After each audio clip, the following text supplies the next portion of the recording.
Hey guys, tonight we begin with the remarkable resilience and, let's say, creative discomfort tolerance of the Viking people who somehow managed to survive Scandinavian winters without central heating. So before you get comfortable, take a moment to like the video and subscribe, but only if you genuinely enjoy what I do here. And let me know in the comments where you're tuning in from and what time it is for you.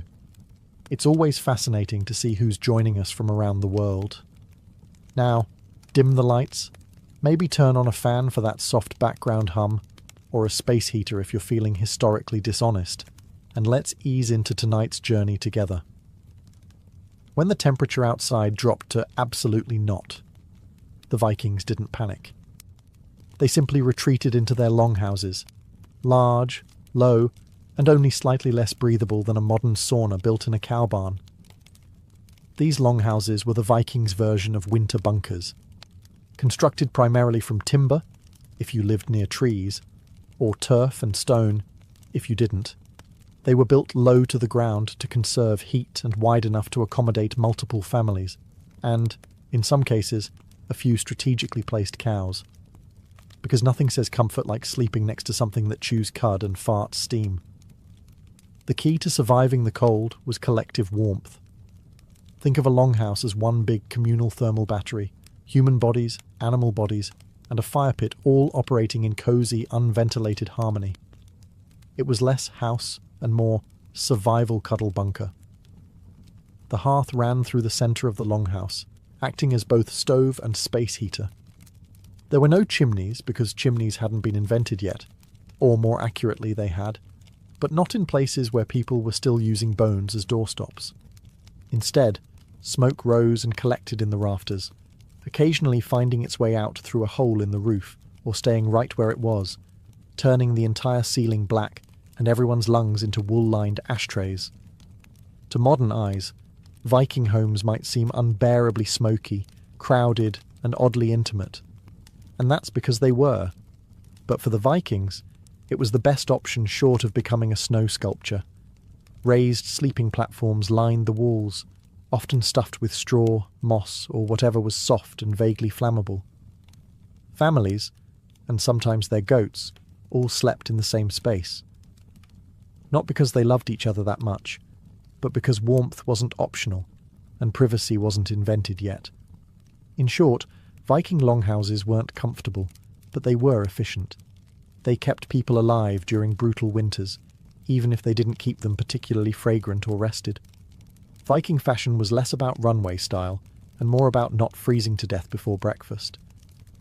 If there was one thing the Norse understood better than raiding, it was layering.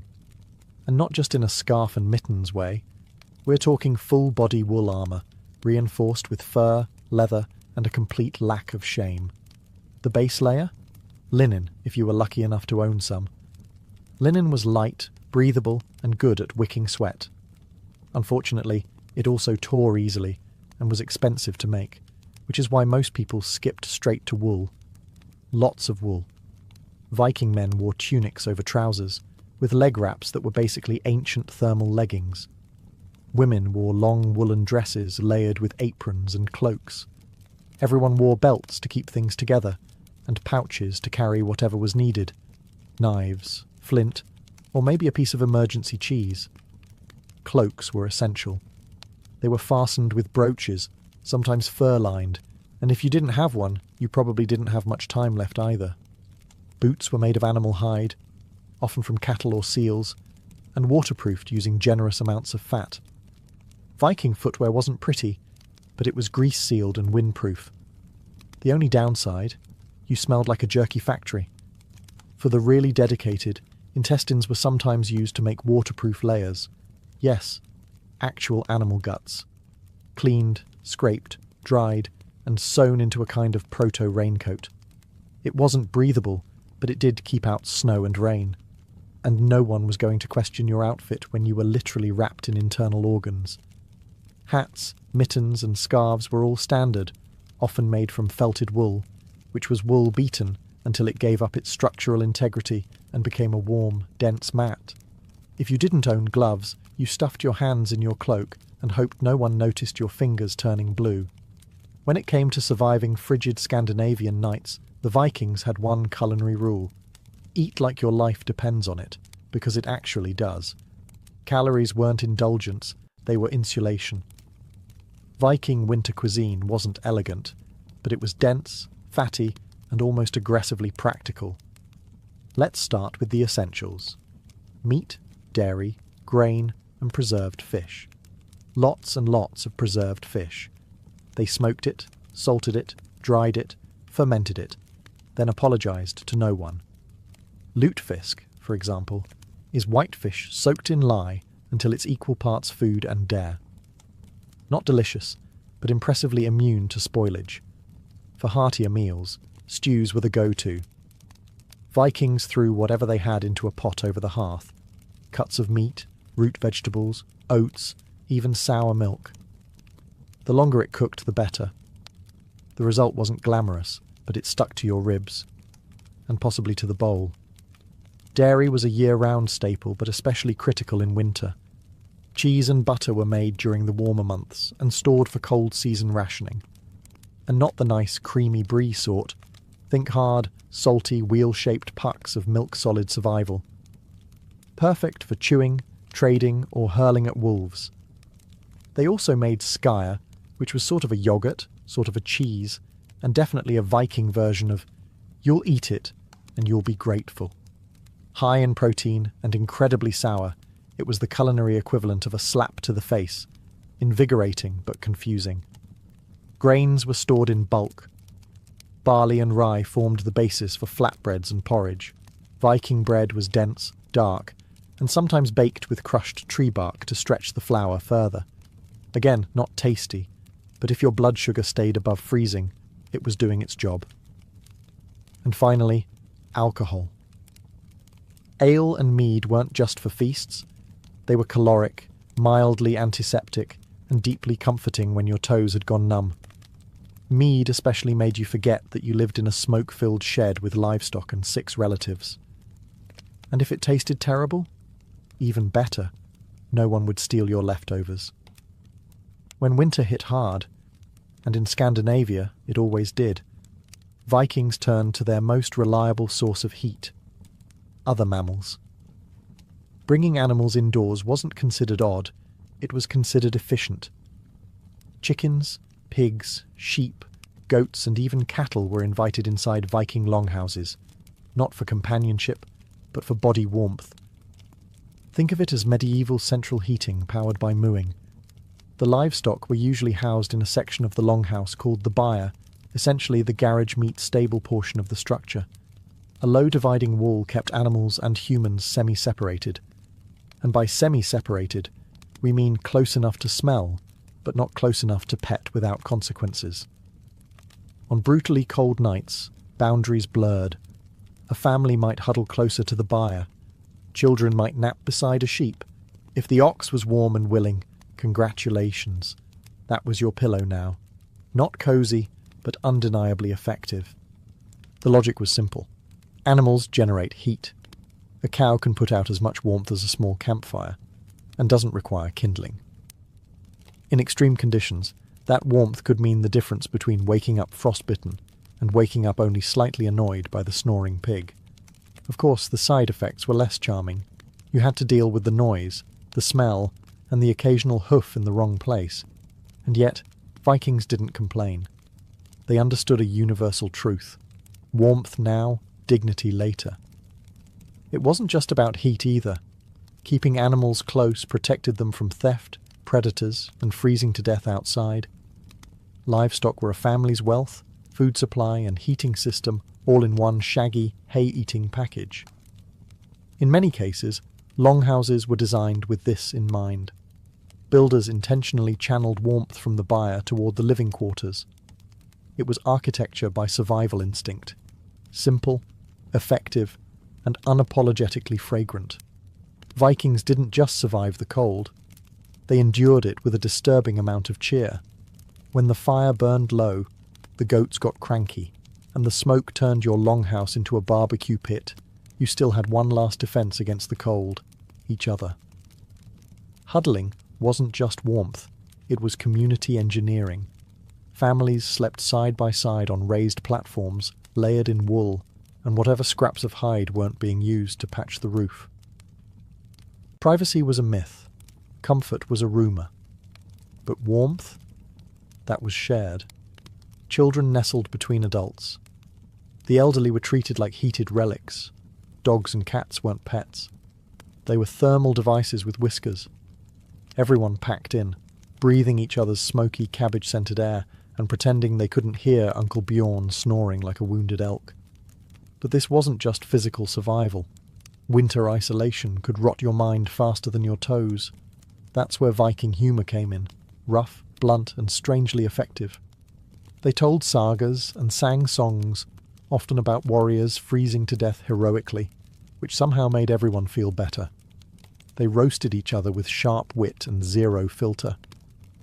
Nothing beat back seasonal depression, quite like mocking your cousin for falling in the latrine last week. Feasting was another essential morale booster. During midwinter, food that had been hoarded since fall was brought out in generous portions, not just to celebrate Yule, but to remind everyone, hey, we're still alive, and look, we have turnips. Vikings also held games and competitions inside, sometimes including riddles, board games like a kind of proto-chess with more betrayal, or wrestling matches that occasionally knocked over the livestock. The goal wasn't just entertainment, it was distraction, from the cold, the dark, and the very real possibility that spring might never come. But most of all, they survived winter because they expected it to be hard. There was no complaining, no sense of entitlement to comfort. Misery was the default setting. Anything better was a bonus. Insulation, as we know it today, involves fiberglass, foam, or other high-tech materials with catchy brand names and warning labels. The Vikings had no such luxury. Their insulation plan was simple. Shove as much nature into your walls as possible, and hope it holds. A Viking longhouse wasn't a drafty shack by accident. It was by design, sort of. These homes were engineered for heat retention, using whatever materials were available. Timber, if you lived near forests. Turf and stone if you didn't. The walls were thick, sometimes up to a metre, and the idea was to trap heat by any means necessary. Between the logs or stones, they packed moss, straw, mud, or animal hair. Anything fibrous, dense, and vaguely warm-smelling got stuffed into the cracks.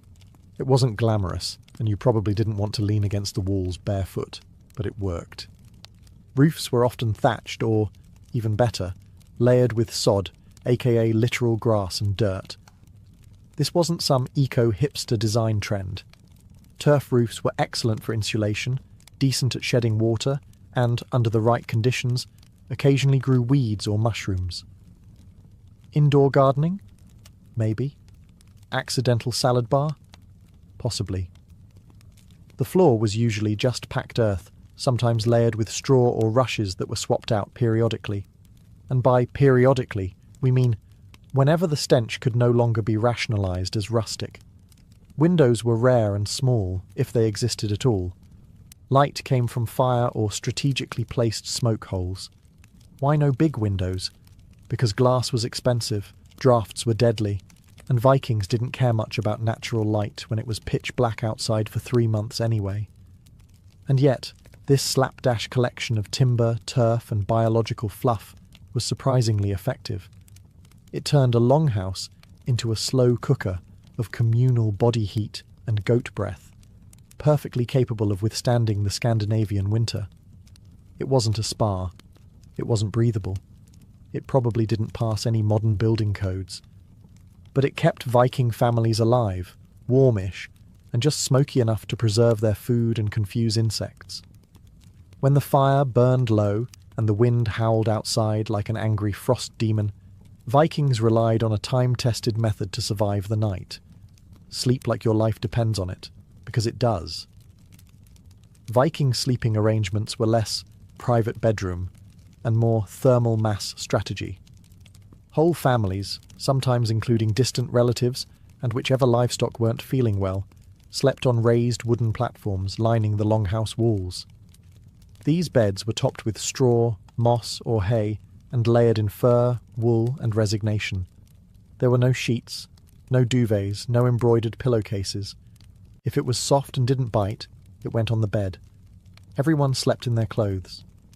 Changing into pajamas in sub-zero temperatures was a good way to become a Viking popsicle, so layers stayed on.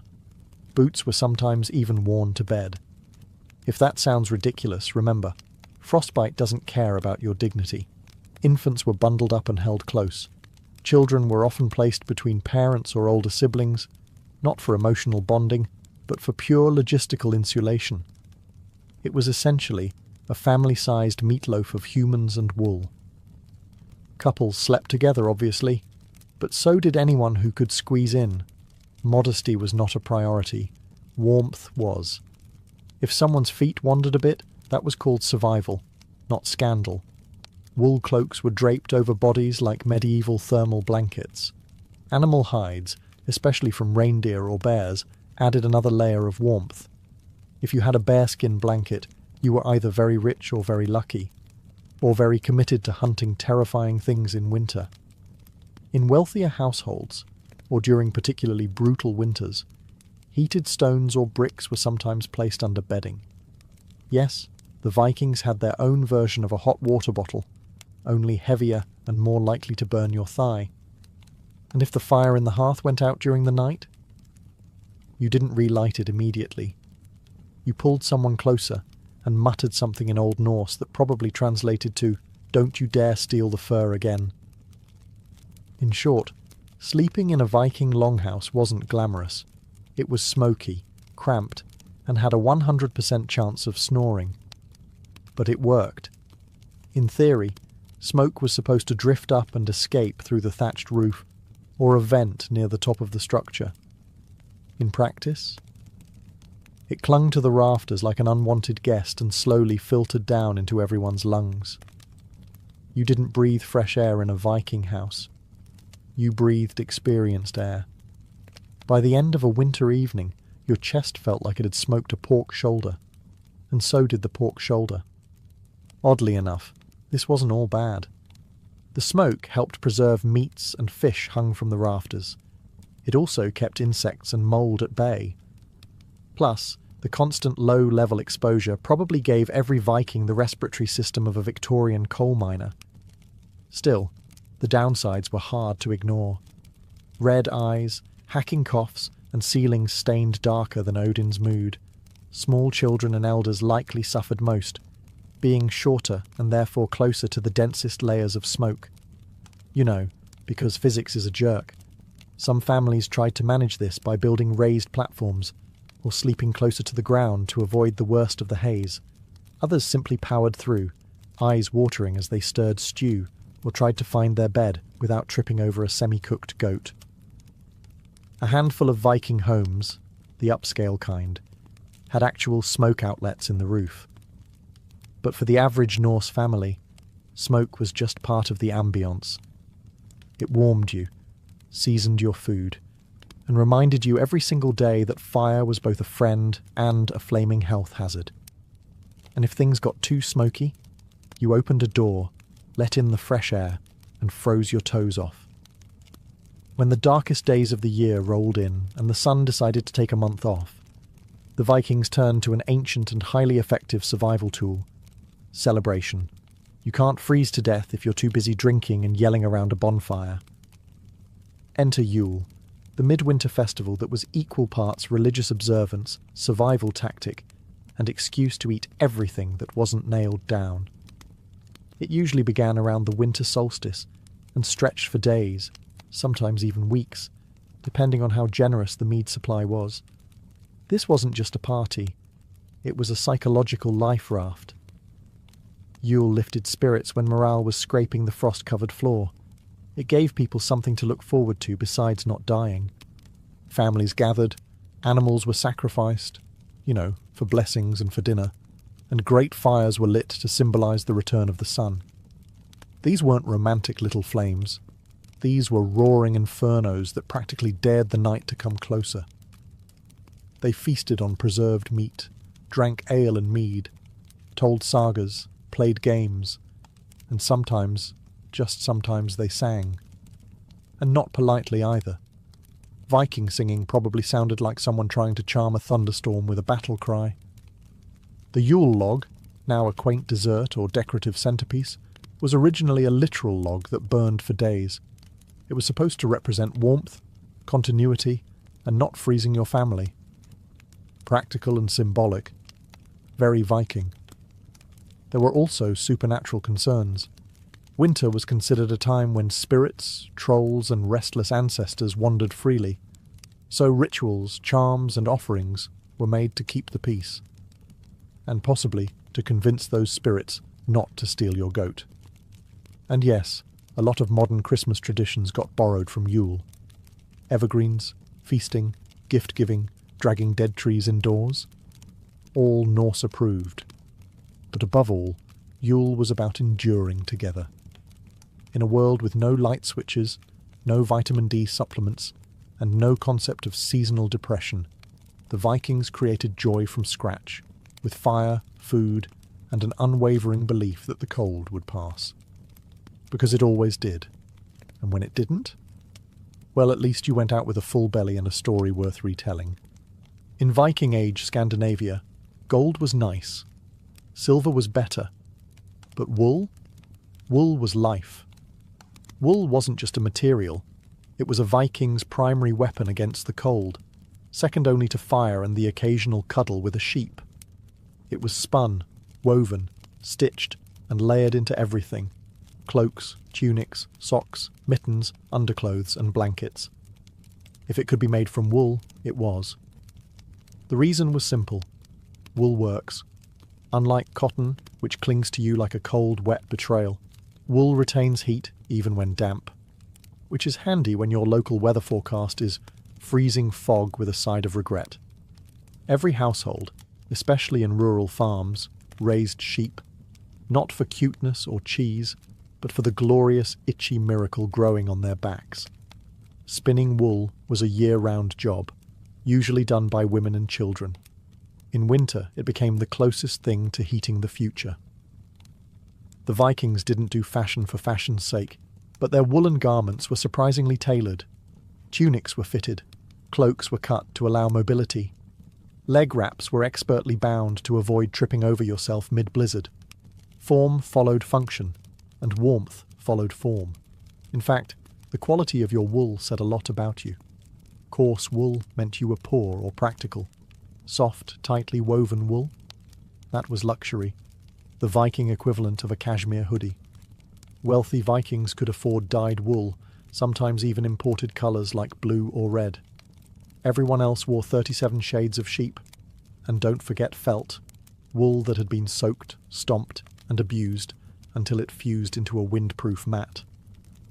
Vikings used felt for hats, boots, mittens, and occasionally to insulate walls. It was like making fabric from rage and foot sweat, but it worked. Wool garments were patched, repaired, and passed down. Nothing was wasted. Even wool scraps were rewoven into socks or stuffing. A good cloak could last generations, assuming it didn't catch fire, blow away, or get buried with you as part of your going-away outfit. It may sound like a contradiction, but some of the coldest weather people in history were also huge fans of getting even colder, on purpose. Yes, the Vikings had a thing for saunas and ice baths, because why merely survive the cold when you can challenge it to a duel? Viking sweat lodges, called badstoffer, were small huts or pits, built with stone and turf, where hot stones were doused with water to produce steam.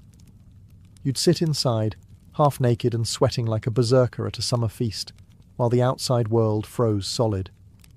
It was a hot, humid, smoky break from the ice-crusted reality beyond the door. Then, and here's the real fun, some Vikings would run straight outside and plunge into ice water or roll in snow, voluntarily, for health reasons. Or, more realistically, because they were trying to prove to themselves, the gods, and anyone watching, that they feared absolutely nothing, not even hypothermia. These hot-cold rituals weren't just about showing off. They were practical. Sweating helped cleanse the body, or at least made you feel like you were doing something about the fact you hadn't bathed properly in weeks. The extreme temperature shifts also boosted circulation, cleared sinuses, and made you temporarily forget you lived in a world without insulation or painkillers. They also had a social function. Saunas were communal, meaning families or groups sweated and froze together, sometimes as part of rituals, sometimes just to bond while slowly steaming their regrets. And of course, steam rooms doubled as birthing rooms, healing spaces, and makeshift hospitals. If something needed fixing, heating, or flushing out, the Viking answer was almost always, let's cook it first, then freeze it for good measure. These traditions were so effective they stuck around. In fact, modern Nordic countries still embrace sauna culture, though these days they tend to leave the goats out of it. Surviving the cold was one thing. Surviving the boredom, that was its own kind of warfare. With long, dark nights, frozen ground, and months of not being able to raid, sail, or plant anything, Vikings had to get creative about passing the time indoors without losing their minds, or murdering their relatives. First up, repairs and prep work. Winter was prime time for sharpening weapons, fixing tools, restringing bows, and mending clothes. If your shirt had a hole in October, you'd better believe it was patched by candlelight in December, unless you enjoyed frostbite in creative new places. Then there was spinning and weaving. Women, children, and anyone with 2 functioning hands spent endless hours turning wool into yarn and yarn into garments.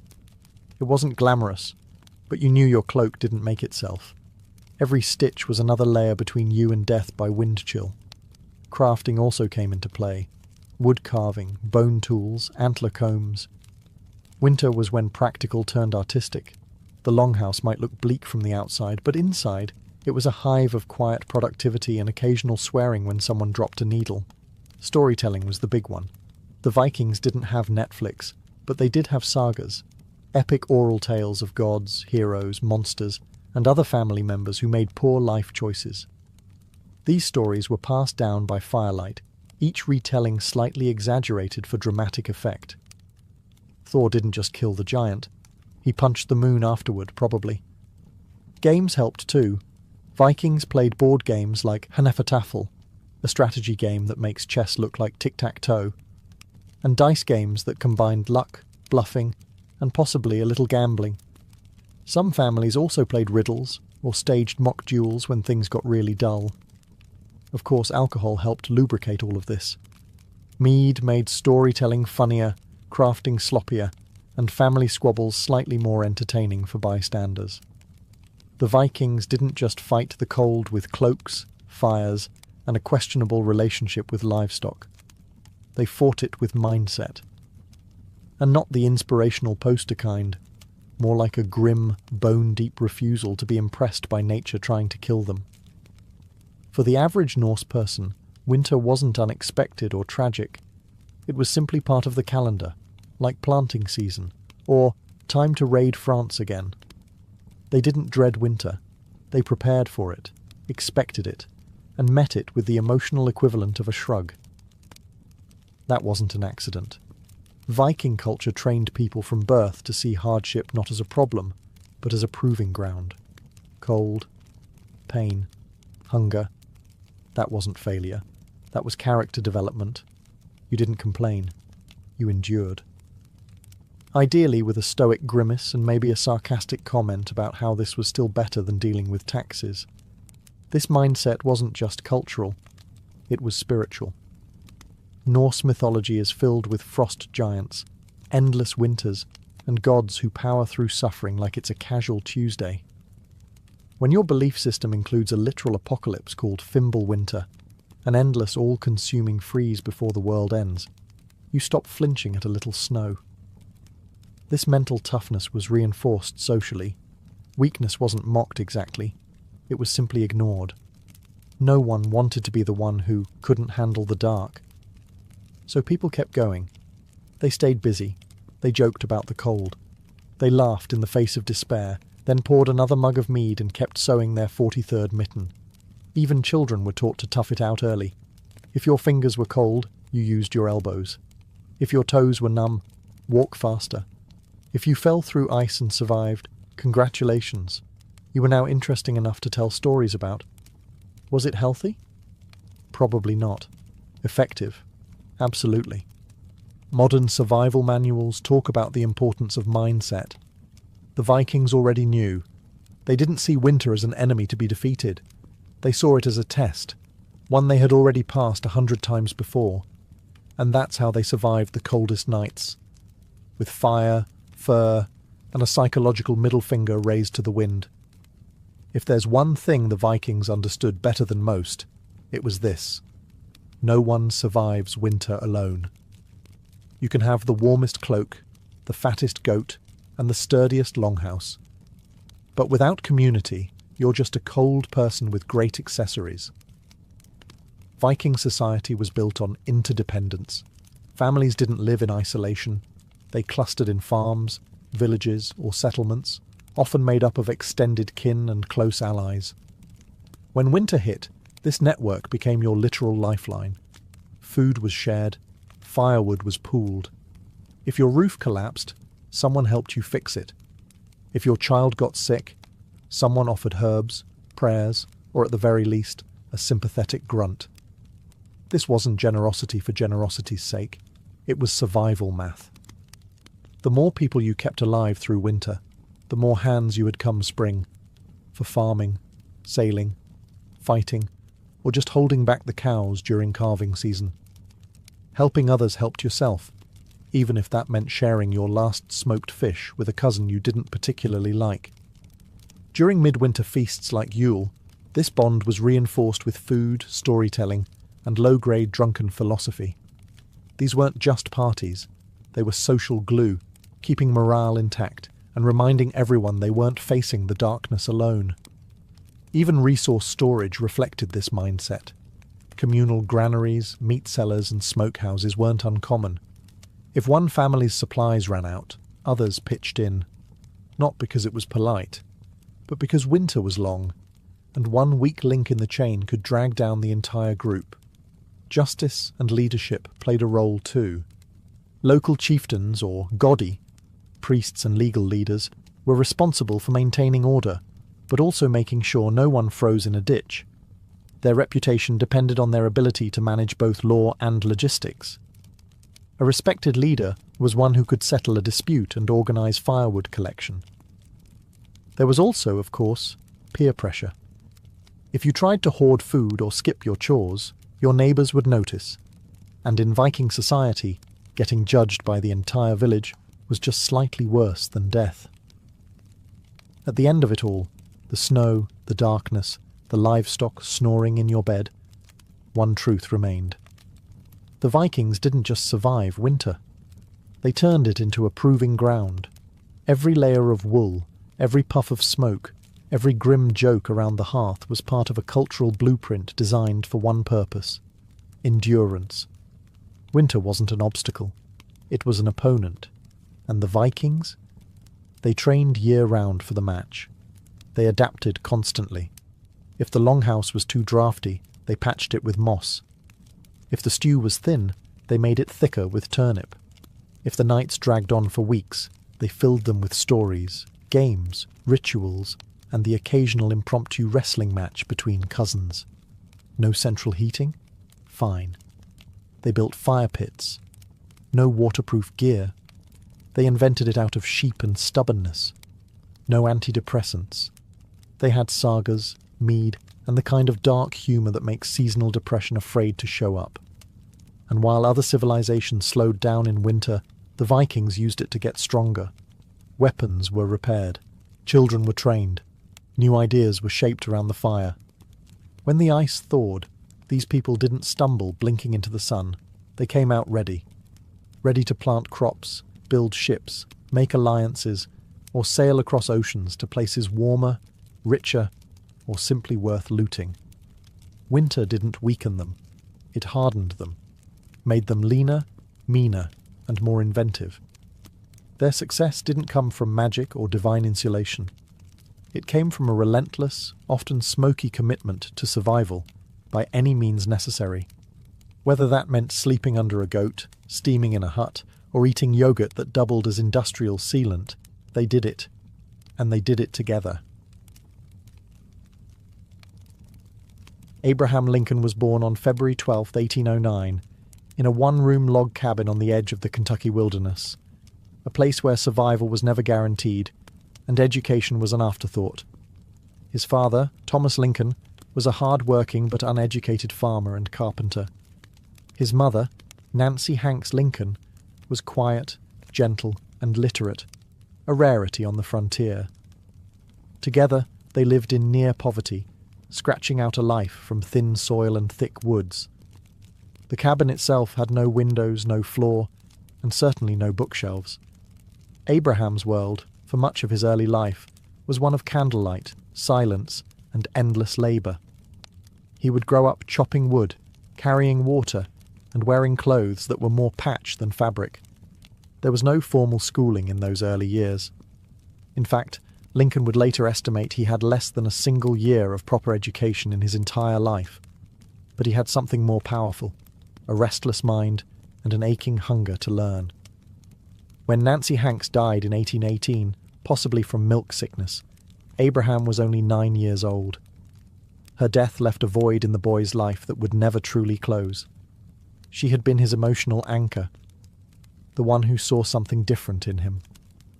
After her burial, which was done by hand in the forest behind their farm, young Abe whittled a wooden marker himself. It was rough, crude, and soaked with tears, but it said everything. He remembered her. A few months later, Thomas remarried a widow named Sarah Bush Johnston. Unlike the stereotypical wicked stepmother, Sarah brought warmth, books, and structure. She recognized Lincoln's intelligence and encouraged his curiosity. Between chores, he devoured everything he could get his hands on: Aesop's fables, Robinson Crusoe, the Bible. If he couldn't get a book, he'd write his own thoughts with charcoal on wooden shingles. This boy, barefoot and bone-thin, with a face too serious for his age, was already forging something within himself. The world hadn't given him much. No money, no connections, no ease. But he had a fire inside that couldn't be smothered. And in that tiny cabin in the Kentucky woods, Abraham Lincoln began the long, improbable climb toward greatness. As Lincoln grew into his teenage years, life on the frontier didn't soften. If anything, it hardened. His family moved again, this time to the dense, swampy forests of Indiana. Every day was a battle against the elements, clearing trees, ploughing thick clay soil, and surviving brutal winters with little more than a hearth fire and hope. But while his body was moulded by the axe and the land, his mind remained somewhere else entirely. He became known among neighbours not for his strength, though he was impressively strong, but for his towering height and peculiar habit of reading during every spare moment. He'd carry books while walking, recite Shakespeare by memory while tending fences, and sit under trees scribbling thoughts into the margins of whatever scrap paper he could find. His humour began to develop too. Dry, observational, often self-deprecating. He was the odd one, the gangly teen who quoted Jefferson, while others traded hunting stories. Lincoln had an awkward social presence. He was shy but talkative, strange yet magnetic. When he did speak, people listened. They couldn't help it.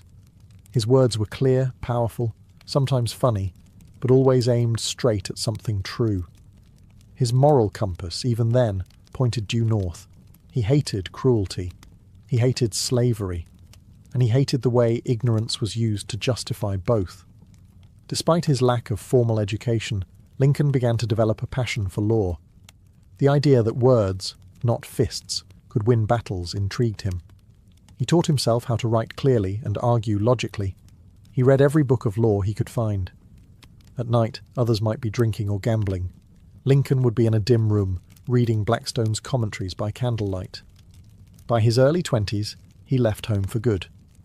He worked as a flatboatman on the Mississippi River, witnessing firsthand the horrors of the slave trade in New Orleans. Those images would stay with him, seared into his conscience. When he returned, he moved to New Salem, Illinois, and began to reinvent himself. He taught himself grammar, joined the local debating society, and, through sheer force of will, began the long march toward becoming a lawyer. He had no diploma, no degree, no pedigree, just a belief that knowledge was power and that it could be carved, like everything else in his life, with effort, vision, and a little bit of pain. By the time Abraham Lincoln became a lawyer, he was already a legend in central Illinois, not because of prestige, but because of presence.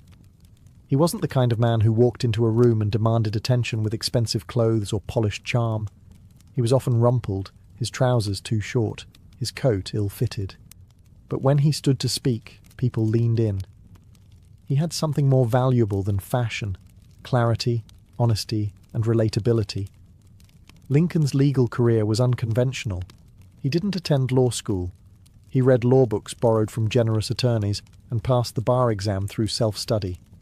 Once admitted, he took to the 8th Judicial Circuit, a vast network of rural courts that he travelled by horseback, sometimes for weeks at a time.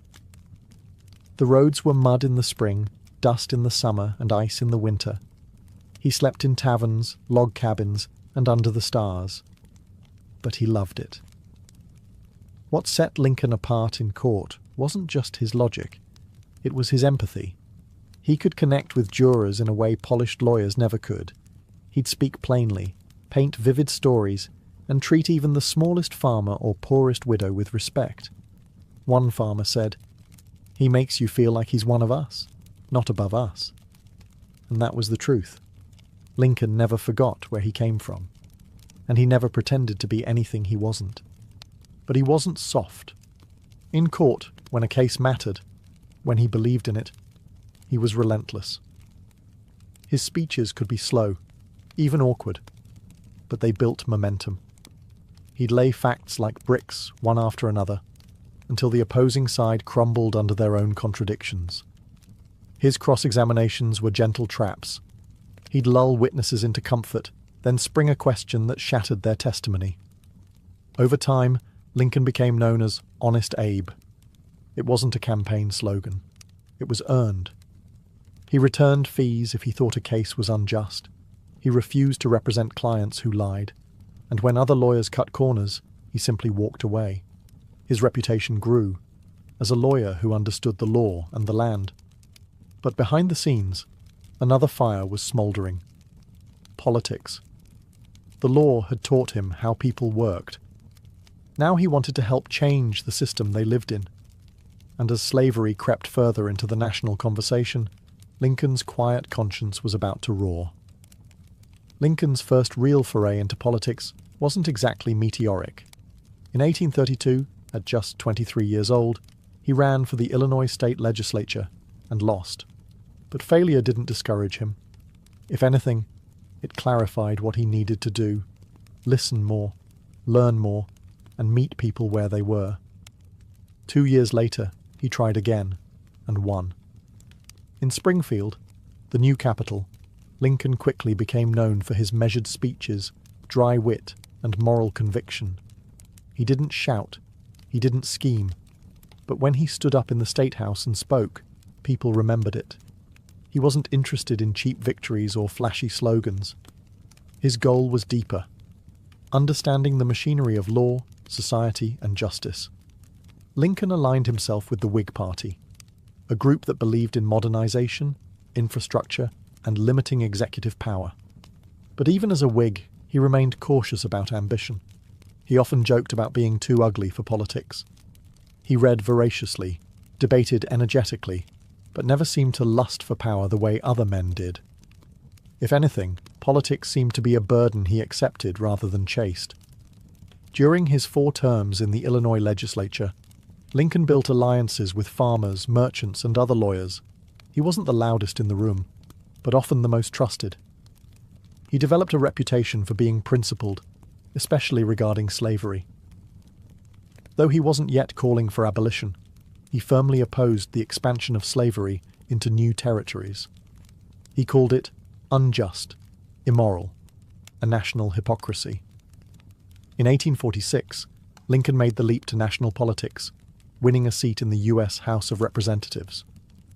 There, he took a bold and unpopular stance against the Mexican-American War, calling it unconstitutional and unnecessary. This wasn't a winning move politically. His district didn't like it. He served a single term, and didn't run again. Back in Springfield, he returned to his law practice, married Mary Todd, a well-educated woman from a slave-holding Kentucky family, and tried to live a quieter life. But the nation was changing rapidly. The Compromise of 1850, the Kansas-Nebraska Act, and the expansion of slavery were tearing the country apart. Lincoln might have left politics, but politics hadn't left him. The debates were growing louder, bloodier. The Union was beginning to crack, and the man once known for his caution was about to rise, not as a candidate, but as a conscience. By the 1850s, the issue of slavery no longer simmered. It boiled. The Kansas-Nebraska Act of 1854, which allowed new territories to decide for themselves whether to permit slavery, ignited fierce violence and deeper division. Bleeding Kansas became a national symbol of chaos. For Abraham Lincoln, it was a turning point. He couldn't stay silent any longer. He returned to the political stage not with bluster, but with moral urgency. He joined the newly formed Republican Party, a coalition of former Whigs, Free Soilers, and abolitionists, all united against the expansion of slavery. Lincoln wasn't a radical abolitionist. He didn't call for immediate emancipation yet, but he believed deeply that slavery was wrong, and that allowing it to spread into new states was both dangerous and unjust. In 1858, he was thrust into the national spotlight during his Senate campaign against Stephen A. Douglas, one of the most famous politicians in America. The two agreed to a series of debates across Illinois, and what followed became one of the most famous political showdowns in American history, the Lincoln-Douglas debates. Douglas defended popular sovereignty, the idea that each state should choose whether to allow slavery. Lincoln countered with clarity. "A house divided against itself cannot stand," he declared. If slavery continued to spread, it would tear the Union apart. He argued that the nation couldn't endure permanently half slave and half free. He didn't win that Senate race, but he won something greater: national attention. Newspapers reprinted his words across the country. People who had never heard of Lincoln before now whispered about the lanky lawyer from Illinois with the deep-set eyes and deeper convictions. Though he lost, he'd proven himself. He stood toe-to-toe with one of the great orators of the time, and never flinched. He challenged the nation's comfort, not for personal gain, but because his conscience demanded it. Privately, Lincoln wrestled with the enormity of the issue. He once wrote that if slavery isn't wrong, then nothing is wrong. But he also knew that acting too quickly could shatter the fragile Union. Still, the die was cast. The national mood was shifting, and Lincoln was rising with it, not as a politician with easy answers, but as a voice of moral clarity in a time of moral fog. By 1860, America stood on the edge of a knife. Sectional tensions had reached a breaking point. Slavery wasn't just a moral debate anymore. It was a political firestorm.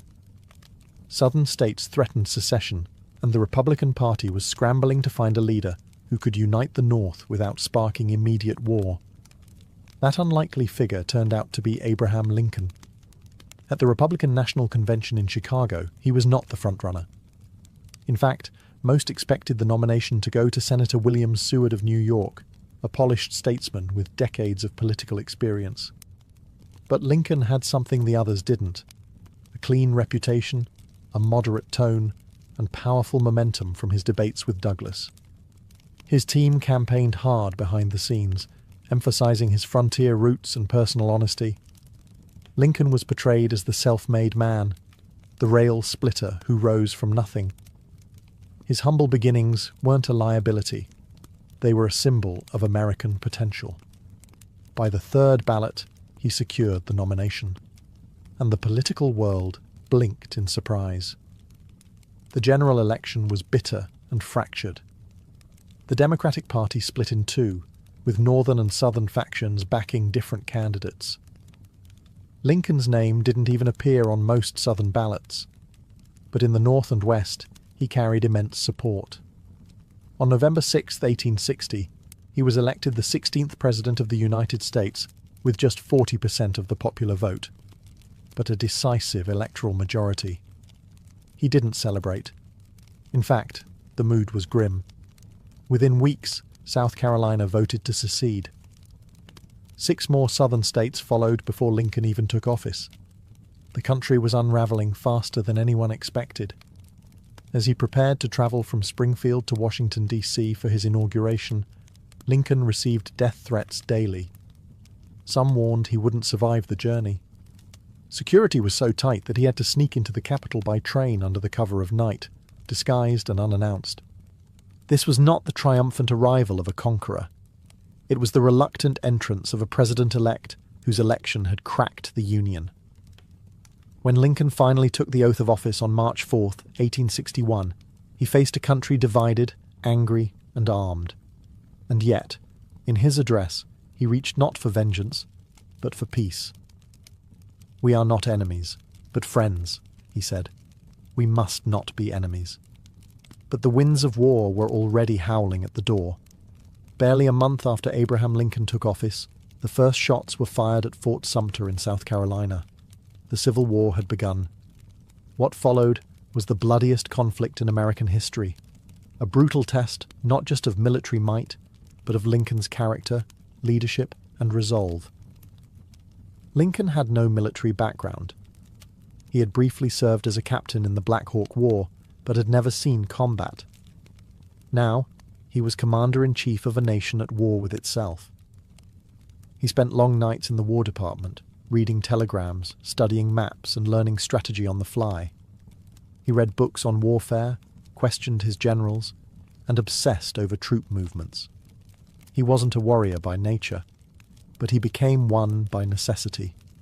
His early presidency was marked by frustration. General after general disappointed him. George McClellan, in particular, had the loyalty of the troops, but the caution of a man afraid to fight. Lincoln, exasperated by delays and excuses, once asked, "If General McClellan does not want to use the army, I would like to borrow it for a while." But Lincoln's real genius wasn't just in battlefield decisions.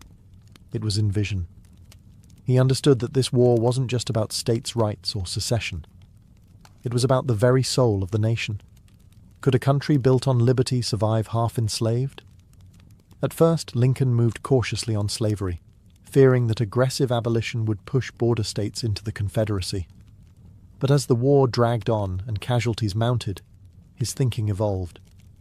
The moral issue and the military one became inseparable.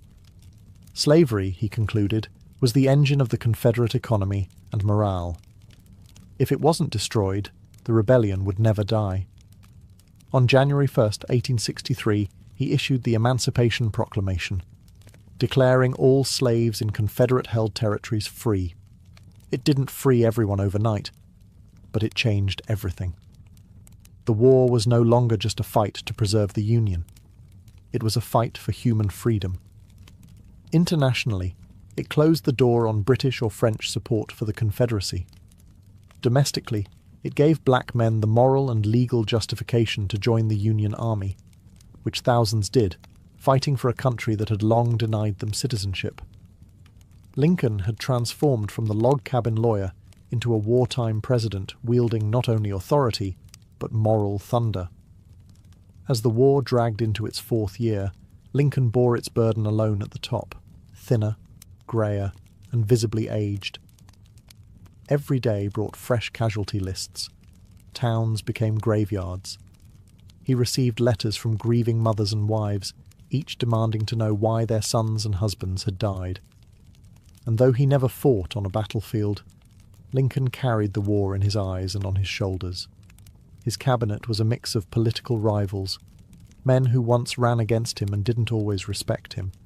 But Lincoln managed them like a maestro, balancing ambition with purpose. He didn't rule by fear or force. He ruled with patience, stories, and clarity. Even his critics began to admit the man had steel beneath the smile. And then came Gettysburg. The battle in July 1863 was a turning point. Over 50,000 men were killed, wounded, or missing in 3 days of horror. Months later, Lincoln travelled to Pennsylvania to deliver a short speech at the new cemetery. It wasn't meant to be headline-making, just a few words of reflection. But in just 272 words, he rewrote the purpose of the war. that this nation, under God, shall have a new birth of freedom, and that government of the people, by the people, for the people, shall not perish from the earth. The Gettysburg Address wasn't grandiose. It was restrained, reverent, and eternal. And it made clear that this war wasn't just about unity. It was about redemption, remaking the nation into what it had always claimed to be. As the 1864 presidential election loomed, Lincoln faced deep opposition. The war was still raging, and his support was crumbling. Even within his own party, there were calls to replace him on the ticket. Many believed he'd lose to Democrat George McClellan, the very general he had fired. But as Union victories mounted late that year, especially General Sherman's capture of Atlanta, momentum swung back in Lincoln's favor. He was re-elected with a decisive margin. Still, Lincoln didn't gloat. "It is not in my nature to triumph over anyone," he said. The war was nearly won, but Lincoln knew peace would be harder. The Union could be rebuilt with muskets. But the nation's soul? That would take something much deeper. Mercy, vision, and healing. By early 1865, the Confederacy was collapsing. Cities fell one after another. Richmond, the Confederate capital, was burning. General Robert E. Lee's army was running out of supplies, soldiers, and time. And yet, Lincoln showed no joy. Victory for him was never about punishment. It was about restoration. In his second inaugural address, delivered on March 4, 1865, Lincoln spoke not as a conqueror, but as a moral philosopher. "With malice toward none, with charity for all," he said, "with firmness in the right as God gives us to see the right, let us strive on to finish the work we are in." These were not the words of a politician looking to crush his enemies. They were the words of a father trying to save his broken family. On April 9th, Lee surrendered to Ulysses S. Grant at Appomattox Courthouse. The war was over. The Union had been preserved. Slavery, through the ratification of the 13th Amendment, had been abolished. For the first time in centuries, the nation took a trembling step toward the ideals it had professed in 1776. But just as the country exhaled, tragedy struck. Only 5 days after the surrender, Abraham Lincoln attended a play at Ford's Theatre in Washington. In the middle of the performance, actor and Confederate sympathizer John Wilkes Booth crept into the presidential box and shot Lincoln in the back of the head. He died the next morning, April 15th, 1865. The nation mourned like never before. Black Americans, many newly freed, wept in the streets. Former enemies, even in the South, acknowledged the depth of the loss. He had been their best hope for reconciliation, a man who never saw politics as war and never let hatred take root in his heart. Lincoln didn't live to see Reconstruction or to heal the wounds his presidency had helped expose. But his death transformed him from a leader into a symbol of freedom, unity, and the painful price of moral progress. From the dirt floor of a Kentucky cabin to the highest office in the land, Abraham Lincoln rose without money, without privilege, and without cruelty. He led a nation through its darkest hour not with blinding brilliance, but with steady, stubborn light. And that light, dimmed by an assassin's bullet, still burns in the story of America. When we imagine the ancient world, we usually think of mighty empires, glittering temples, and epic battles. What we rarely consider is how these people pooped. Yet sanitation, or the lack of it, shaped daily life as much as any king or war. Behind every marble palace or clay brick home, someone had to deal with the mess. And in a time without flush buttons or scented sprays, that was a far more public and pungent affair than we like to admit. Toilets, in the ancient world, weren't just about comfort. They were about survival. Human waste carries disease, and when it's poorly managed, as it often was, entire communities suffered. Dysentery, cholera, and parasitic infections were frequent, invisible killers. In cities without sanitation, waste flowed through the streets, soaked into wells, and clung to sandals. But in places that took sanitation seriously, something remarkable happened. Life expectancy rose, plagues lessened, and urban centres flourished. Surprisingly, some of the world's oldest civilizations developed systems that wouldn't look entirely out of place today. The Indus Valley cities had street-wide drainage and brick toilets. The Minoans built ceramic pipes and flushing mechanisms. The Romans? They practically turned waste management into an art form. And while other societies, like the Vikings or early Chinese dynasties, handled things a bit more rustically, even they had methods that reflected cultural ideas about health, modesty, and the natural world. But let's be clear, ancient toilets were not always private, not always clean, and certainly not dignified. Communal latrines were often the norm, especially in military camps or urban centres. Picture 20 stone holes in a row, no dividers, everyone seated elbow to elbow, gossiping or arguing while doing their business. Sponges on sticks were passed around. Water was used to rinse, not always to flush. And beneath it all, quite literally, were the earliest forms of sewers, cesspits, and sometimes just plain open ditches. Sanitation was a mirror of a society's values. Where it was neglected, chaos followed. Where it was engineered, civilization bloomed. And if you're brave enough to look past the filth, you'll discover a hidden history, one where pipes, pits, and poop tell us more about ancient life than monuments ever could. Long before the Romans laid down aqueducts, or the Greeks dreamed of public baths, the people of the Indus Valley were already solving one of civilization's dirtiest problems: sanitation. Dating back to around 2600 BCE, the cities of Harappa and Mohenjo-Daro, located in what is now modern-day Pakistan, were surprisingly advanced in their urban planning, particularly when it came to managing human waste. At first glance, the remains of these ancient cities might seem like nothing more than dusty ruins. But look closer, and you'll find a highly organized network of brick-lined streets with standardized measurements and, most impressively, covered drainage systems running alongside them. Yes, while much of the world was still digging holes in the ground, the Indus people had figured out how to keep their cities flowing and their homes clean. Each house, even modest ones, had a small room designated for washing, often featuring a squat-style toilet or bathing area connected to a vertical chute. This chute funneled waste into a covered brick drain outside, which then joined larger public sewers. These were not rudimentary ditches. They were engineered, with inspection holes, gradients, and even brick baffles to catch solids. Some scholars suggest that waste from wealthier homes was flushed using jars of water, gravity doing the rest. And the genius didn't stop at toilets. The Indus system also separated stormwater from waste. Public wells dotted the streets, and while we can't say for sure how water safety was ensured, the very presence of sanitation infrastructure implies a high regard for public health, rare for its time. But perhaps most stunning of all, the lack of palaces or temples in these cities. The Indus people were apparently more concerned with equality and urban function than divine monuments, and their toilet systems reflect that: practical, widespread, and surprisingly democratic. Sadly, much about the Indus civilization remains mysterious.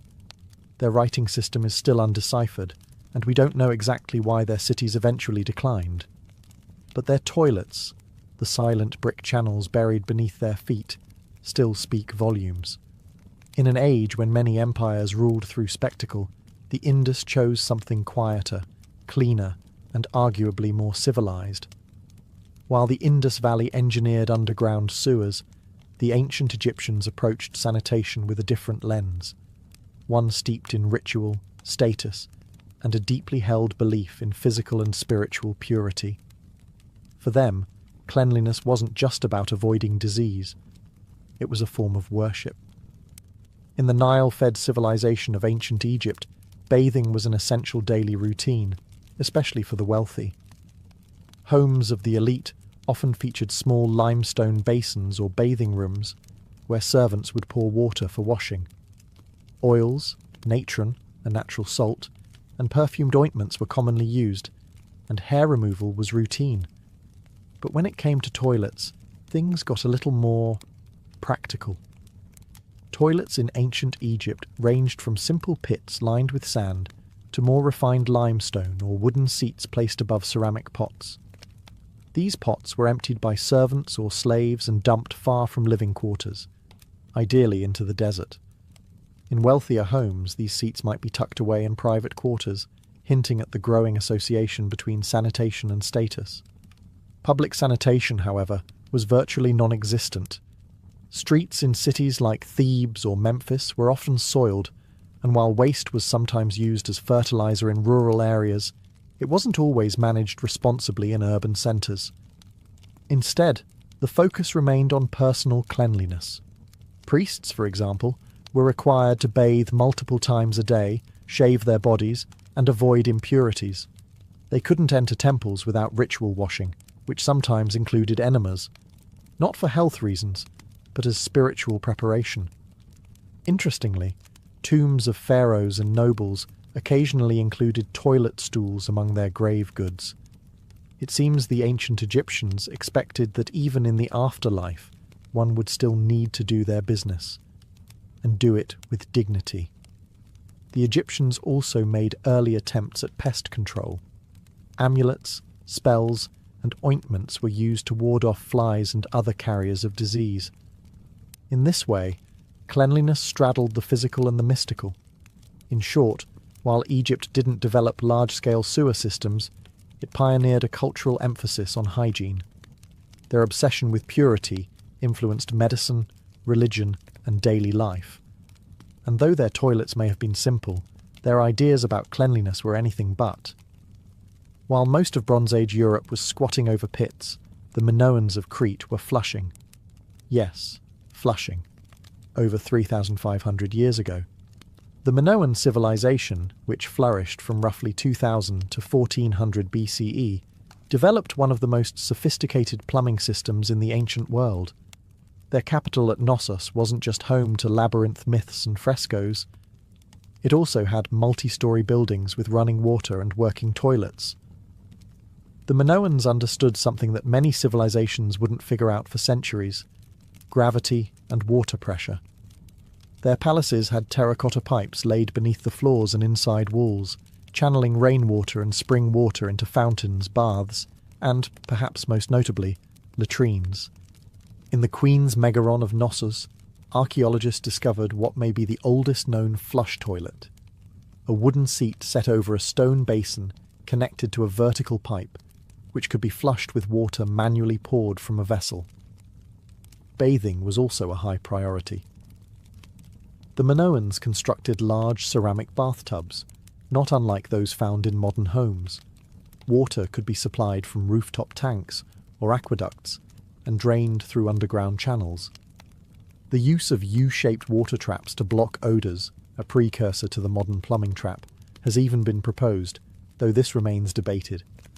What's particularly striking is the integration of these systems into elite homes, suggesting that comfort and cleanliness were signs of prestige. Unlike later Roman latrines, which were public and communal, Minoan sanitation leaned private. Your toilet was in your own home, a luxury even many 19th century Europeans didn't have. The Minoans weren't just practical, they were stylish about it. Their bathrooms were decorated with colourful frescoes and elegant plasterwork. Sanitation, it seems, could be both functional and fashionable. Unfortunately, the fall of the Minoan civilization around 1450 BCE, possibly due to volcanic eruptions, tsunamis, or invasions, led to the loss of these innovations. It would take over 1,000 years for similar toilet technology to re-emerge in other parts of the Mediterranean. Still, the ruins of Knossos whisper a simple truth.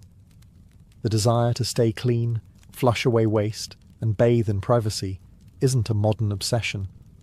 It's ancient, deeply human, and, in the case of the Minoans, impressively advanced. When it comes to ancient sanitation, no civilization made a bigger, bolder statement than the Romans. By the height of the Roman Empire, they had mastered the art of infrastructure: aqueducts, roads, And yes, toilets. For the Romans, sanitation wasn't just about cleanliness, it was about civilization itself. And that meant making toilets public, efficient, and, surprisingly, social. Walk into any major Roman city, from Pompeii to Londinium, and you'd likely find public latrines, open rooms with long stone benches, each carved with evenly spaced holes. No stalls, no dividers, just elbow-to-elbow seating. Beneath the benches ran a steady stream of water to carry away waste, and a secondary channel held sponge sticks, tessoria, the Roman answer to toilet paper. These sponges were rinsed communally in water and vinegar, then reused. Hygienic? Not quite. Functional? Very. For the Romans, using the toilet wasn't a private ordeal. It was a social event. People chatted, gossiped, conducted business, all while taking care of nature's call. Latrines were often decorated with mosaics or inscriptions, some of them humorous or even crude. Graffiti inside Pompeii's latrines includes complaints about bad smells, poor plumbing, and, of course, rude users. But Roman sanitation extended far beyond toilets. Their cities were crisscrossed with cloaca, enormous sewer systems, the most famous being the Cloaca Maxima in Rome. Built initially to drain marshes, it became the backbone of Rome's waste management system. Rainwater, urine, and feces all flowed through it, fed by aqueducts that brought in fresh water from miles away. In private homes, wealthier Romans had indoor latrines that emptied into cesspits or directly into the sewers. The poor relied on chamber pots, which were sometimes dumped from windows into the street, despite laws forbidding it. Apartment dwellers, especially in insulae, multi-storey tenements, suffered the worst. Many buildings lacked plumbing entirely, and the lower floors often flooded with sewage. Interestingly, Romans taxed urine.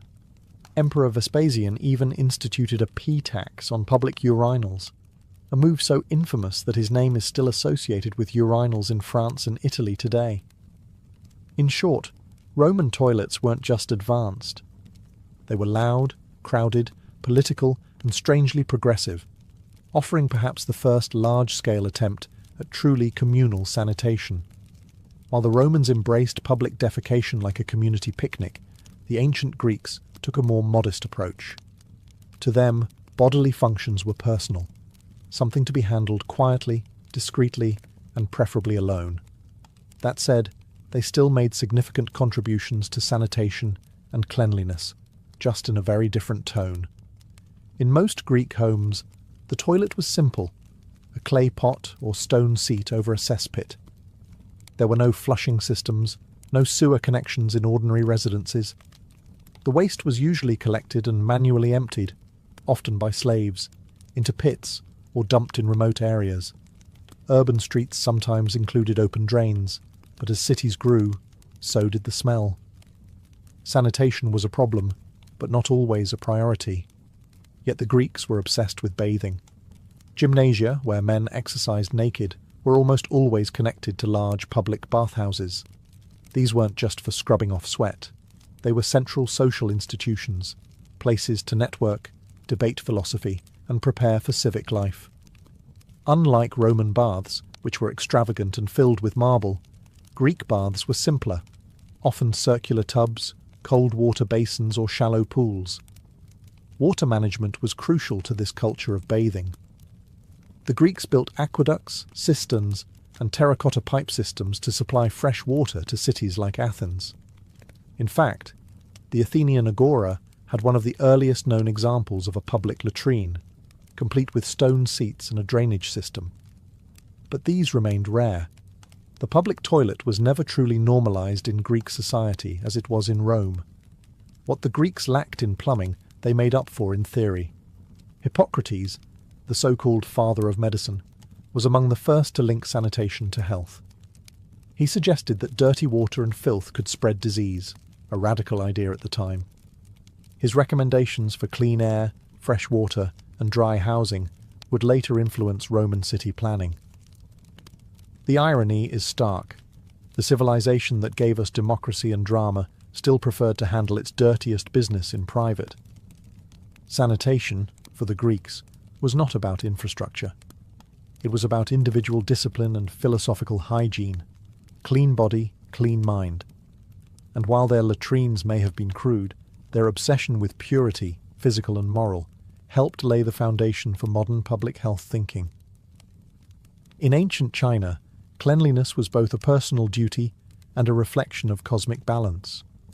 Sanitation, while not as infrastructure-heavy as in Rome or the Indus Valley, was still deeply woven into daily life, through customs, philosophies, and a surprisingly wide range of toilet tools.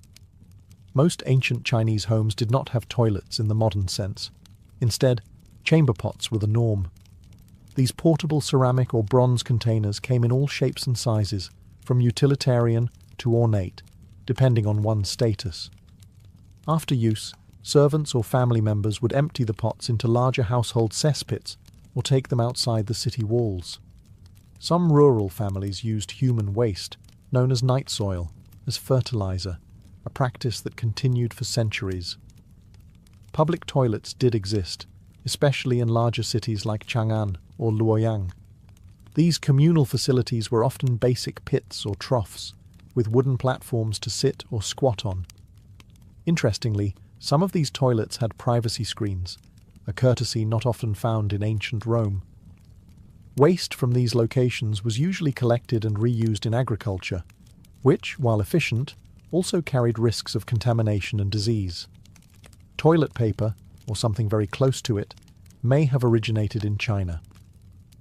As early as the 2nd century BCE, people were using soft papers, often discarded writings, for hygiene.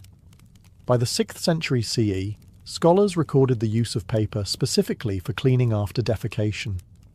The elite preferred silk scraps or bamboo spatulas washed between uses. Yes, you read that correctly. Polished bamboo sticks were among the earliest reusable wiping tools. Sanitation wasn't just physical, it was spiritual. Influenced by Confucian ideals of order and respect, and Taoist beliefs in harmony and purity, hygiene was linked to self-discipline and balance. Excrement, though natural, was seen as a pollutant, something to be swiftly removed and never discussed in polite company. Imperial households took this to the extreme, with specially appointed eunuchs managing waste disposal in complete secrecy. Despite the lack of underground sewers, ancient China maintained fairly clean urban centres thanks to meticulous human labour, cultural taboos, and a well-organised system of waste collection. It wasn't glamorous, but it worked. Through chamber pots, composting, and paper wipes, the Chinese found their own path to sanitation, one that was humble, efficient, and deeply rooted in tradition. When it comes to ancient sanitation, the Vikings might not be the first group that comes to mind. Known more for their raids than their routines, Norse hygiene was actually more sophisticated and surprisingly disciplined than stereotypes suggest. Beneath the horned helmet myths lies a culture that, while rough around the edges, took personal cleanliness and waste management more seriously than much of medieval Europe. In Viking settlements, especially in places like Jorvik, modern-day York, England, and Hedeby in modern Germany, archaeologists have uncovered latrine pits lined with timber or stone, basic, functional toilets used by both individuals and households. These pits were often dug a short distance from homes and were sometimes covered by wooden structures to provide privacy and shelter from the harsh northern climate. The waste from these latrines, a combination of human excrement, food scraps, and animal remains, tells us more than just what Vikings ate. It shows that they had a method of centralized waste disposal. In some cases, these pits were periodically cleaned out and reused. In others, new pits were simply dug when the old ones filled. Some evidence even suggests early composting practices, as waste would naturally decompose and return to the soil over time. Inside homes, chamber pots and buckets were common, especially during long, frozen winters when stepping outside wasn't exactly ideal. These were usually emptied into latrine pits or dung heaps near the outskirts of a settlement. While not glamorous, it was practical, and far more sanitary than throwing waste into the street. a practice common in some medieval cities. But hygiene wasn't just functional, it was cultural. Vikings bathed regularly, often once a week, usually on lagdaga, washing day, the origin of the English word Saturday. Combs, ear cleaners, and tweezers made from bone or antler are common finds in Norse archaeological sites. Personal grooming mattered, not just for appearance but for social status and marriage prospects. While Viking sanitation lacked the engineering feats of Rome or the ritual purity of Egypt, it was rooted in pragmatism. They didn't build sewers or invent toilet paper, but they managed their waste, kept clean, and adapted to a harsh environment with earthy, no-nonsense solutions. In the land of ice and iron, even the business of doing your business was handled with the blunt efficiency of a people who didn't have time for fuss. Across civilizations and centuries, one truth remains constant. No society could thrive without figuring out what to do with its waste. From the hidden sewers of the Indus Valley to the communal latrines of Rome and the chamber pots of ancient China, humanity's relationship with sanitation has always walked a fine line between necessity and neglect. What's striking is how different cultures prioritized hygiene. Some, like the Romans and Minoans, invested heavily in infrastructure. They built aqueducts, flush systems, and sewage networks that, in some cases, rivaled the functionality of 19th century cities. Others, like the Greeks and Chinese, placed cleanliness in the realm of personal virtue, linking it to health, ethics, and harmony with nature. Still others, like the Vikings, took a ruggedly practical approach. Dig a pit, wash when you can, and don't let filth fester near your food. Despite their differences, these societies were all working toward the same goal: separating people from their waste. The reasons varied: to prevent disease, to honor the gods, to preserve public order. But the outcome shaped how cities grew, how laws were made, and how people viewed their bodies. Ironically, much of this ancient wisdom was lost during the Middle Ages in Europe. After the fall of Rome, sophisticated sanitation systems crumbled, public toilets disappeared, sewers clogged, disease surged. It would take centuries and multiple plagues for urban planners to revisit ideas the ancients had already mastered. And yet, traces of ancient sanitation still remain today. The word latrine comes from the Latin latrina. The modern flush toilet owes a distant debt to Minoan gravity systems. Even our use of paper in the bathroom was foreshadowed by the Chinese over 1,000 years ago. What feels modern is, in many cases, just rediscovered. Sanitation, often overlooked in historical narratives, is a quiet backbone of civilization. It doesn't inspire poems or monuments, but without it, cities collapse, populations suffer, and even empires can fall. So next time you walk into a restroom and enjoy the luxury of privacy, plumbing, and maybe even scented soap, remember, you're standing on the shoulders of generations who tried, failed, and sometimes succeeded in figuring out how to keep the filth at bay. And that, perhaps, is civilization's most underrated achievement. Before satellites, compasses, or even writing, humans had an instinct to map, not just to record where things were, but to make sense of their place in a vast and often terrifying world. A map wasn't just a picture of terrain.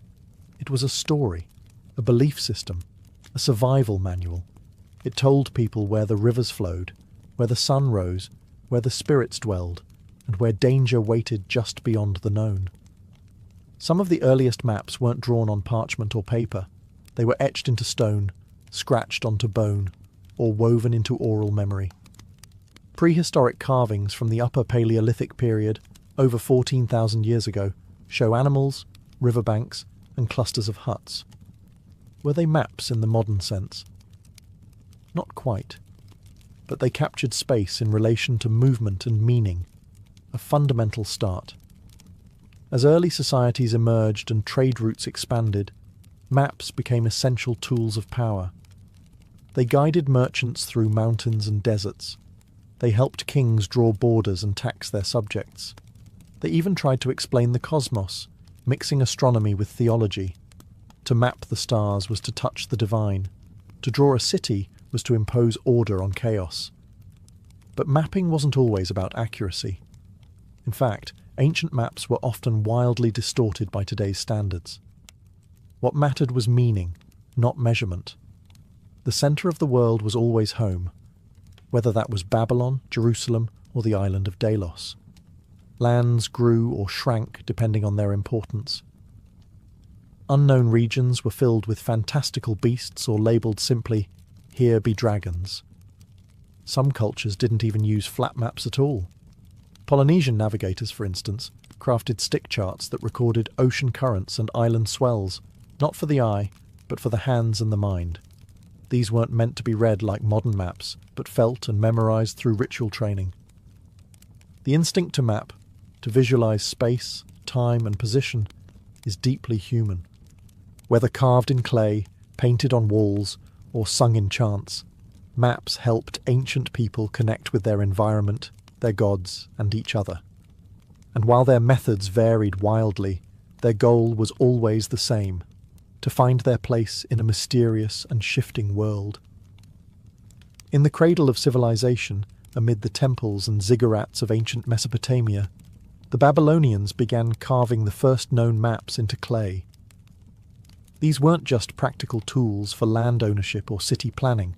They were cosmic documents, attempts to impose order on a chaotic world by capturing it in cuneiform lines and symbols. One of the most famous examples is the Imago Mundi, a clay tablet dated to the 6th century BCE, now housed in the British Museum. It's often cited as the oldest known world map. At just 6 inches across, it's a tiny window into the Babylonian universe. At its centre sits Babylon itself, shown as a rectangle, surrounded by a circular landmass representing the known world. The Euphrates River cuts through the middle, and various cities, mountains, and regions are labelled in cuneiform. Beyond the world is a bitter river, likely the ocean, and then mysterious triangular islands, each with mythological descriptions. These weren't real places. They were symbolic zones of chaos and danger, the outer limits of what could be known. To the Babylonians, mapping wasn't just geographic, it was spiritual. The heavens were mapped just as carefully as the earth. Babylonian astronomers tracked planetary movements, lunar cycles, and eclipses with stunning precision, all inscribed onto clay tablets with reed styluses. These celestial records weren't only scientific, they were used to predict omens and divine the future. The map of the sky was a guide to fate. On a more local scale, land surveys were common and practical. Clay tablets from as early as 2300 BCE record detailed plots of farmland, with notes on boundaries, irrigation canals, and ownership. These were the tools of bureaucrats, tax collectors, and priests. Precision mattered here, not for navigation, but for managing wealth and resources. Babylonian maps reveal a people obsessed with structure, not just physical, but metaphysical. They mapped the world as they understood it, with themselves at the centre, surrounded by rivers, enemies, gods, and mysteries. These maps weren't just records. They were expressions of belief, power, and a desire to make the unknowable a little more knowable. While the Babylonians mapped the world with mythic rings and cosmic rivers, the ancient Egyptians turned their attention to something far more grounded, the land itself.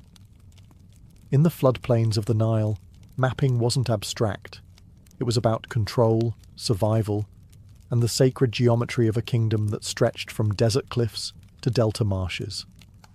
The Egyptians didn't produce world maps in the Babylonian sense. Instead, their cartography was deeply practical. Every year, the Nile flooded, erasing boundary markers and farmland divisions. To restore order, surveyors, called harpedonapte, used ropes, measuring rods, and sighting tools to redraw the grid. This wasn't a one-time ritual. It was an annual necessity. Mapping became a state function, tightly controlled by temple scribes and royal officials. Surviving papyri show maps of remarkable precision. One of the oldest known is the Turin Papyrus map, dating to around 1160 BCE. It's not decorative or mythological. It's a mining map, a literal layout of wadis, hills, and gold-bearing regions in the eastern desert. Streams, roads, quarry sites, and annotations in hieratic script mark distances and mineral types. This was a working map for officials and labour crews, not something hung on a palace wall. But Egyptian maps weren't entirely devoid of symbolism. Temples were often built in alignment with celestial events, and cities were laid out with cosmological order in mind. The map wasn't just a tool. It was a manifestation of Ma'at, the Egyptian concept of balance and harmony. Land division and urban planning followed sacred principles. Even pyramids and tombs were oriented with mathematical and astronomical precision. In religious texts, we also find conceptual maps of the underworld, such as those in the Book of the Dead or the Amduat. These spiritual maps depicted the journey of the soul through 12 hours of night, guarded by serpents, gods, and gates. They weren't navigational, but they were cartographic in spirit, guiding the deceased through the terrain of eternity. Egyptian cartography, then, was a blend of bureaucracy and belief. Whether measuring a farmer's plot or charting the afterlife, maps were instruments of divine order. They weren't just about finding one's way on earth. They were about ensuring alignment with the gods. The Greeks didn't invent maps, but they revolutionized how maps were thought about. For the first time in recorded history, space wasn't just described. It was measured, calculated, and reasoned. Geography transformed from a practical necessity into an intellectual pursuit, one that would lay the groundwork for modern cartography. Enter Anaximander, a philosopher from Miletus, who in the 6th century BCE is credited with creating one of the first conceptual maps of the world. Though the original has been lost, sources describe it as a circular disk, with land masses like Europe and Asia spread around a central Mediterranean. It was symbolic, yes, but it also marked a break from mythic cosmologies.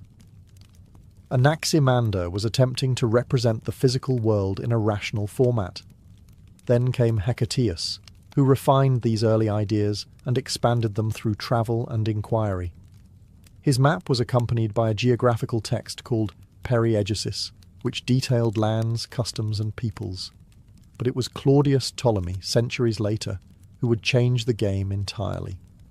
Ptolemy's Geographia, written in the 2nd century CE, was a masterwork of Greek science. It contained detailed instructions for map-making, a list of over 8,000 place names with coordinates, and a grid-based system of latitude and longitude, long before GPS was even a dream. He also introduced projections to represent the curved Earth on a flat surface, an idea that still challenges modern cartographers. Greek maps weren't just practical tools, they were also windows into how the Greeks saw the world. The oikoumene, the inhabited world, was surrounded by oceans and barbarian lands, but the Greeks placed themselves at the intellectual centre. The further from Greece, the more distorted the geography, reflecting both limited knowledge and cultural bias.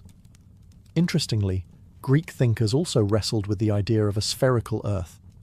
Eratosthenes, working in Alexandria in the 3rd century BCE, calculated the Earth's circumference using little more than shadows, geometry, and a stick.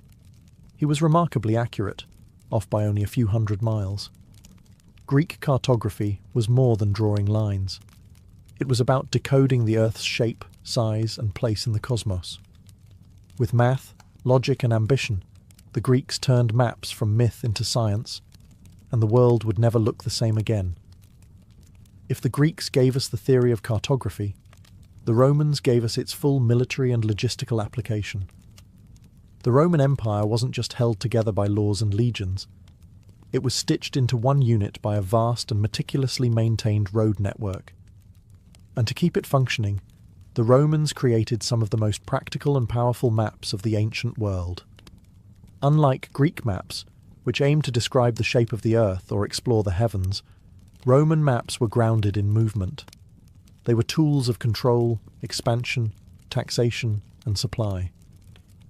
At the centre of it all was the phrase, "All roads lead to Rome." And for the Romans, that wasn't a metaphor. It was a mapping philosophy. Perhaps the most famous Roman map is the Tabula Peutingeriana, a 4th century CE copy of a much older Roman road map. It's not geographically accurate in the modern sense. Land masses are stretched and distorted, but it serves its purpose perfectly, showing routes, stops, distances, and connections across the empire, from Britain to India. Imagine a modern subway map, where spatial accuracy is sacrificed for clarity of movement. That's Roman mapping in a nutshell. Way stations, or mansions, were marked at regular intervals, complete with distances in Roman miles.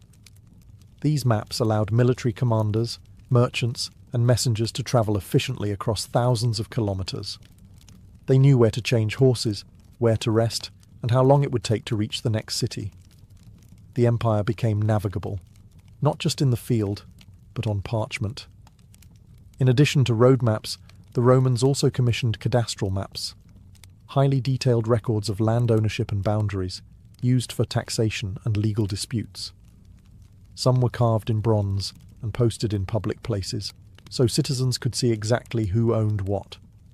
Control of land was control of power, and the Romans understood that with brutal clarity.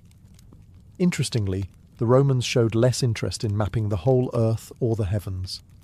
Their focus was always on what could be conquered, travelled, or taxed. The map wasn't a cosmic vision, it was a spreadsheet with roads.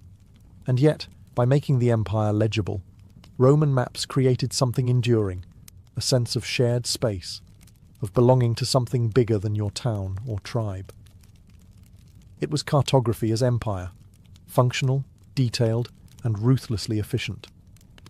While Roman maps emphasized roads and administration, ancient Chinese cartography pursued a harmony between territory, governance, and the cosmos.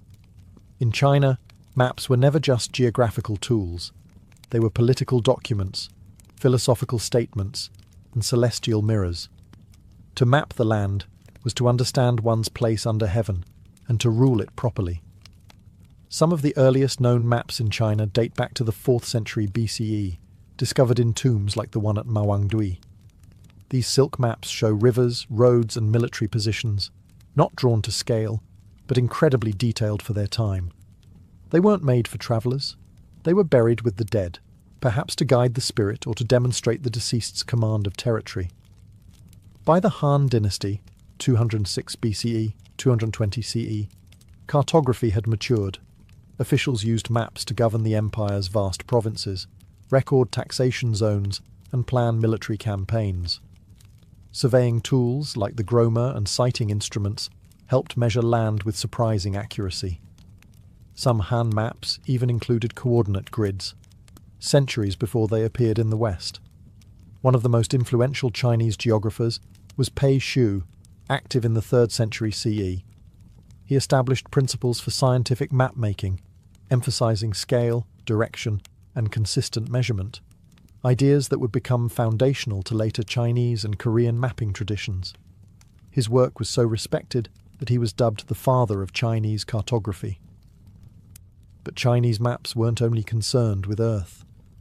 Cosmological charts were deeply important.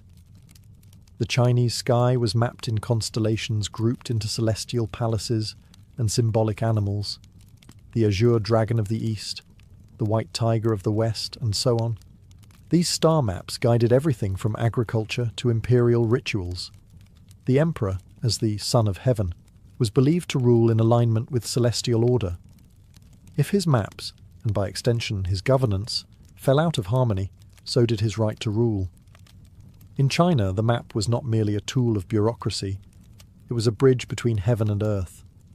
Whether carved into stone, painted on silk, or etched into bronze, a map represented more than land. It reflected the emperor's ability to impose clarity on the chaos of the world. Far from the massive empires of Eurasia, the Polynesians developed one of the most unique and abstract forms of mapping the world, one that didn't rely on paper, ink, or scale, but on deep experience and intuitive memory. These were the stick charts of the Marshall Islands, and they represented a radically different way of understanding geography, not by land, but by sea. The Polynesians were master navigators. Thousands of years before European explorers crossed the Atlantic, they were sailing vast stretches of the Pacific, navigating by stars, swells, bird behavior, and cloud patterns. With no compasses or written language, their maps had to function differently. Not as static images, but as memory aids and tactile guides for apprentice navigators. Stick charts were built from thin coconut fronds or wooden strips, lashed together with twine. The curves represented ocean swells, which behaved predictably in open water. Small shells or knots marked islands. The arrangement of the sticks captured wave refraction and interference patterns, knowledge that allowed navigators to read the ocean's surface like a road map. There were different types of charts. Rebelib charts covered entire archipelagos, while Meadow focused on smaller regions or specific voyages. Then there were matang, abstract teaching tools used to explain wave behavior near islands. These weren't meant to be carried on voyages. Instead, they were studied, memorized, and internalized. A skilled navigator could cross hundreds of miles using only their senses and what they'd learned from the stick chart. To the untrained eye, these maps looked like broken ladders or art installations. But to a Polynesian wayfinder, they represented deep ecological knowledge, built not from conquest or geometry, but from a close and respectful relationship with nature. Polynesian cartography challenged the Western notion that a map must be visual and literal. Their maps were physical, experiential, and often invisible during travel. It wasn't about recording space, it was about feeling it. In many ways, these charts blur the line between science and spirituality. They were passed down through oral tradition, guarded by navigation schools, and held sacred. And in an ocean that could swallow even the boldest sailor, they helped the Polynesians find their way, not just across water, but through memory, rhythm, and ancestral knowledge. As the ancient world gave way to the medieval era, maps began to shift from scientific observation to symbolic interpretation. In many parts of the world, especially in Europe, cartography became more about representing spiritual truths and less about physical accuracy. The result? Maps filled with monsters, paradise, demons, and a worldview where the centre of geography was often the centre of belief.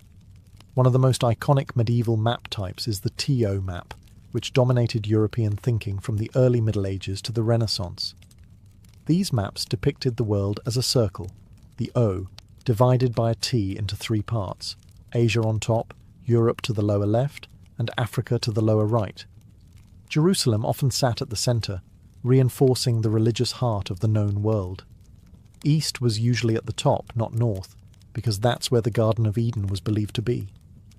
These maps weren't meant for navigation. They were theological tools, reinforcing a Christian cosmology where the world's geography aligned with biblical history. Lands were labelled with the names of Noah's sons, and the unknown regions, beyond the edges, were populated by monstrous races, people with dog heads, feet like umbrellas, or faces in their chests. The further from Jerusalem, the stranger things got. But not all medieval maps were purely symbolic.